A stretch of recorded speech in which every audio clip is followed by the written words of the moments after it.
بسم اللہ الرحمن الرحیم۔ آج کی اس ویڈیو میں ہم حج بیت اللہ کا تفصیلی طریقہ ذکر کریں گے۔ حج کا آغاز 8 ذی الحجہ کو ہوتا ہے۔ اس سے پہلے گھر سے تیاری کر کے جانا ہوتا ہے۔ تو عام طور پہ ہم اپنے ساتھ جو ہماری مادی ضروریات ہوتی ہیں، وہاں پہ جن چیزوں کی ہمیں ضرورت پڑتی ہے اس کا ہم خیال رکھتے ہیں، لیکن جو ہماری دیگر ضروریات ہیں کہ ہم حج کے لیے جا رہے ہیں، اتنی مشقت طے کر کے جا رہے ہیں، تو اس سے پہلے یہ بھی ضروری ہے کہ آپ کو حج کے اکثر مسائل کا علم ہو، تاکہ آپ کا حج ٹھیک طرح سے ادا ہو، سنت طریقے کے مطابق ادا ہو، اس میں کوئی غلطی نہ ہو۔ تو اس لیے حج کے احکام کا جاننا ہر مسلمان کے لیے بہت زیادہ ضروری ہے۔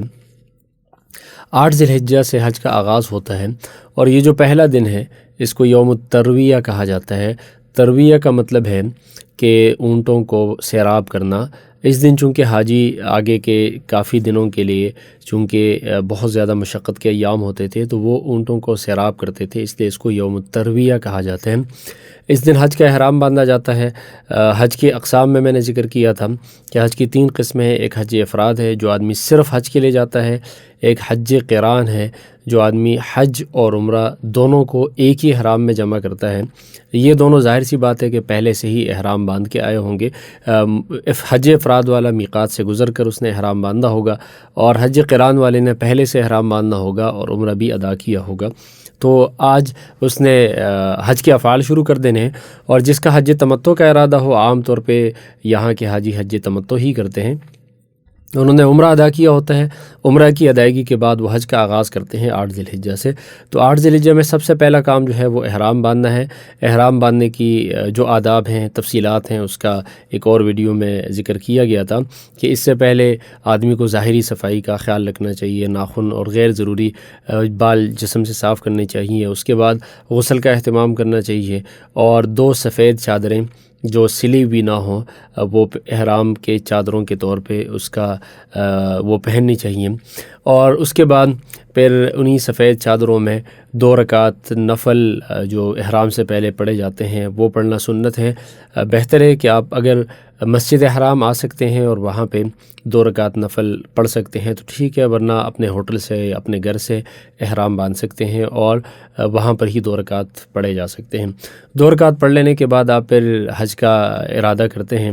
حج تمتع میں چونکہ ابھی آپ صرف حج کر رہے ہیں، اس سے پہلے آپ عمرہ کر چکے ہیں، تو اللہم انی ارید الحج فیسرہ لی وتقبلہ منی، یہ دعا سنت ہے کہ اللہ میں حج کا ارادہ کرتا ہوں، اس لیے اس کو میری طرف سے قبول فرما اور میرے لیے اس کو آسان فرما۔ یہ دعا پڑھتے ہی آپ حج کا نیت کر لیتے ہیں۔ نیت کے بعد حالت احرام میں داخل ہونے کے لیے باقاعدہ سے تلبیہ پڑھنا ضروری ہے۔ بلند آواز سے 3 دفعہ تلبیہ پڑھنا چاہیے۔ لبیک اللہم لبیک، لبیک لا شریک لک لبیک، ان الحمد والنعمت لک والملک لا شریک لک۔ جیسی ہی آپ تلبیہ پڑھ لیتے ہیں تو تلبیہ پڑھتے ہی احرام کی پابندیاں شروع ہو جاتی ہیں، اور بہت سارے وہ کام جو آپ کے لیے پہلے جائز تھے اب وہ ناجائز ہو جاتے ہیں۔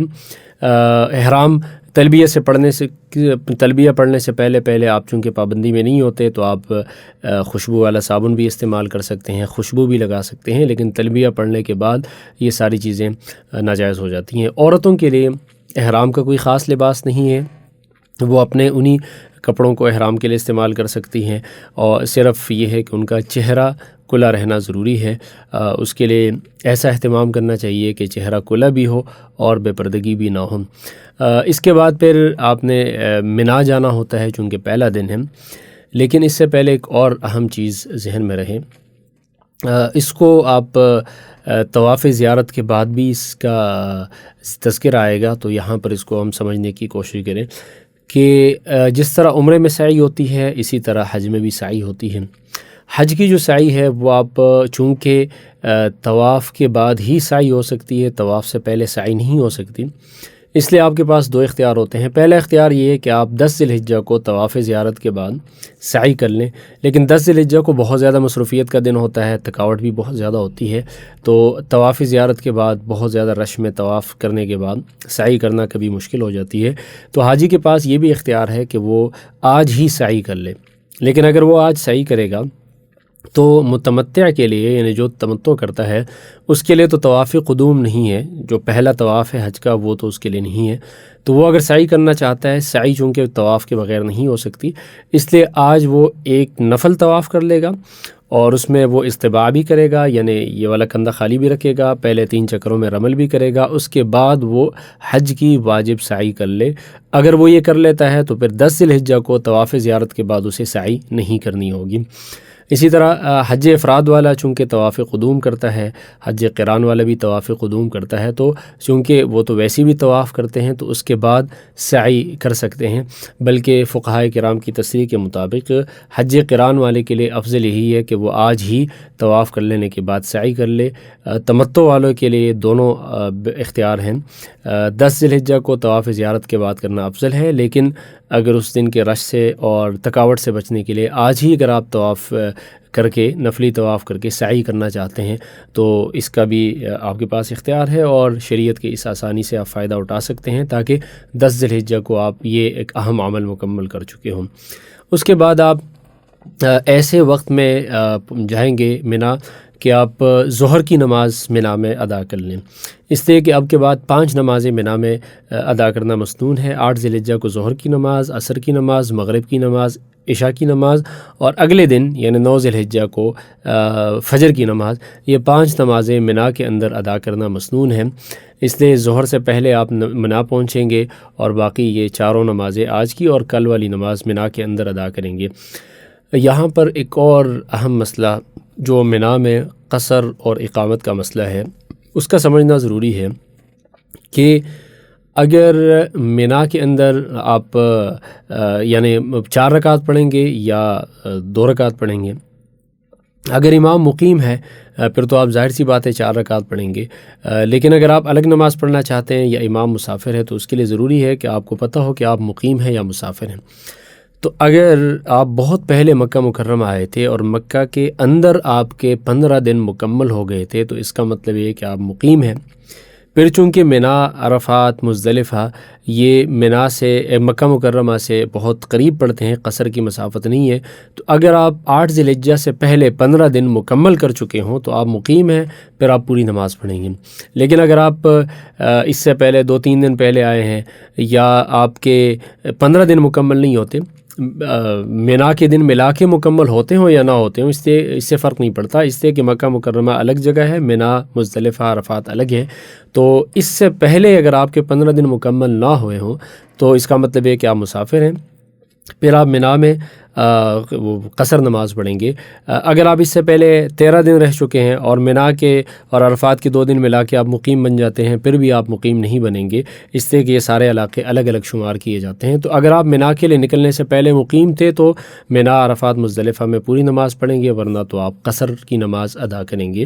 تو اس کا ذہن میں رکھنا ضروری ہے۔ عام طور پہ لوگوں کو اس بات کا علم نہیں ہوتا کہ آج انہوں نے قصر کی نماز پڑھنی ہے یا پوری نماز پڑھنی ہے۔ یہ والی جو رات آگے آ رہی ہے، اس رات کا منا میں گزارنا سنت ہے، اس لیے کوشش کرنی چاہیے کہ جب ہم اتنا دور سے جاتے ہیں تو سنتوں کا اہتمام کریں اور بغیر کسی عذر کے منا سے باہر کسی اور جگہ پہ قیام کر کے رات نہ گزاریں۔ اس سنت عمل کا خوب اہتمام کرنا چاہیے۔ منا میں قیام کے دوران تلبیہ، ذکر، استغفار، تلاوت قرآن، دعا کی کثرت کرنی چاہیے، اور زیادہ مشقت نہ ہو تو مسجد خیف میں نماز ادا کرنے کی کوشش کرنی چاہیے، کسی مسلمان کو تکلیف دیے بغیر۔ حضور اکرم صلی اللہ علیہ وسلم نے اس میں نماز ادا کی تھی۔ حضرت ابن عباس رضی اللہ عنہ کی روایت ہے کہ اس مسجد میں 70 صحابہ کرام نے نماز ادا کی تھی۔ حضور اکرم صلی اللہ علیہ وسلم نے ارشاد فرمایا، گویا کہ میں اس منظر کو اپنی آنکھوں سے دیکھ رہا ہوں کہ حضرت موسیٰ علیہ السلام اس مسجد میں حالت احرام میں موجود تھے۔ تو بہت برکت والی وادی ہے، بہت برکت والی مسجد ہے۔ منا وہ وادی ہے جہاں پہ حضرت ابراہیم علیہ السلام نے اپنے بیٹے حضرت اسماعیل علیہ السلام کی قربانی پیش کی تھی اور وہ قربانی قبول ہوئی تھی، اور جنت سے ایک مینڈے کو اس قربانی کے بدل کے طور پہ پیش کیا گیا تھا۔ تو اس لیے اس وقت کو غنیمت جاننا چاہیے۔ حجاج کرام کبھی کبھار غفلت کر کے اس میں بہت زیادہ باتیں کرتے ہیں یا کسی اور لایانی کام میں مشغول رہتے ہیں، اس سے بچنا چاہیے اور ان اوقات کو اللہ تعالیٰ کے ذکر اور دیگر نیک کاموں میں صرف کرنا چاہیے۔ یہ جتنی بھی حج کے ایام میں منا میں ٹھہرنا ہوتا ہے، یہ سارے ان ساری راتوں میں منا کے اندر ٹھہرنا مسنون ہے۔ اگر کوئی وجہ ہو جیسے جگہ تنگ پڑ جائے یا کوئی اور ایسی وجہ ہے جس کی وجہ سے آپ منا میں قیام نہیں کر سکتے، تو منا کے باہر بھی اگر آپ یہ راتیں گزار لیتے ہیں تو اس میں کوئی قباحت نہیں ہے، اس لیے کہ عذر کے بنا پر منا کے قیام کو ترک کیا جا سکتا ہے۔ حضور اکرم صلی اللہ علیہ وسلم نے چرواہوں اور زمزم کے کنویں سے پانی لانے والوں کو اجازت دی تھی کہ وہ منا میں قیام نہ کریں، البتہ بغیر کسی عذر کے منا کے اندر قیام کو چھوڑنا یہ مکروہ ہے، ناپسندیدہ عمل ہے۔ تو یہ 4 نمازیں جب آپ پڑھیں گے، اگلی رات شروع ہو جائے گی، 9 ذی الحجہ شروع ہو جائے گا، اس کے بعد سے پھر حج کے دیگر اعمال شروع ہوں گے، اور 9 ذی الحجہ میں حج کا ایک اہم ترین رکن عرفہ کا رکن بھی ہے۔